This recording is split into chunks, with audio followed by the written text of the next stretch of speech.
'Robin Hood' title పవర్‌ఫుల్‌గా ఉంటే సరిపోదు. అందుకు తగ్గ కథ, కథనం బలంగా ఉంటేనే ఆ సినిమా హిట్ దిశగా పయనిస్తుందని వెండితెర ఎరిగిన వాస్తవం. 'రాబిన్‌హుడ్' లాంటి పవర్‌ఫుల్ టైటిల్ పెట్టి 'వెంకి కుడుముల' నితిన్ హిట్ కొట్టారనేది ఇక్కడ పాయింట్. కథ పాతదే అయినా కథనంతో అయినా అలరించాలి.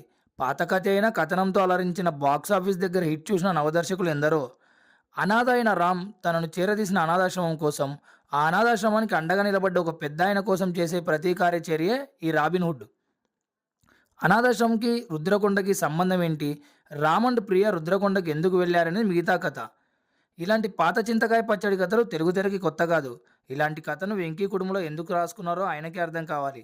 'వెంకీ కుటుంబంలో' బలం కామెడీ. కానీ ఆ కామెడీ ఈ సినిమాలో 'వెంకీ' రేంజ్‌లో లేదనే చెప్పాలి. నటీనటుల విషయానికొస్తే నితిన్ 100% ఇచ్చారు. Sreeleela wrong choice. Vennela Kishore and Rajendra Prasad సినిమాకి ప్రాణం పోశారనే చెప్పాలి. నటకిరీటి రాజేంద్ర ప్రసాద్ పాత్ర సినిమా చూసే ఆడియన్స్‌కి కాస్త ఊరటనిచ్చింది. నటకిరీటి రాజేంద్ర ప్రసాద్‌కి తోడుగా వెన్నెల కిషోర్ నవ్వులు పంచారు. 'ఆదిపురుష్'లో హనుమంతుడిగా చేసిన దేవదత్త నాగే విలనిజం అతికించినట్లుంది. ఆ పాత్ర అతనికి సూట్ అవ్వలేదు. సామిగా దేవదత్త నాగే రాంగ్ చాయిస్. సినిమాలో చెప్పుకోదగ్గ పాత్రలేమీ లేవు. సినిమాలో కొన్ని సీన్స్ వెంకీ బలంగా రాసుకున్నారు. ఆ బలమైన సన్నివేశాలు రాజేంద్ర ప్రసాద్, నితిన్, వెన్నెల కిషోర్ మాత్రమే సినిమాని నిలబెడతారు. షాన్ టైమ్ చాకో, శుభలేఖ సుధాకర్ ఉన్నంతలో పర్వాలేదు.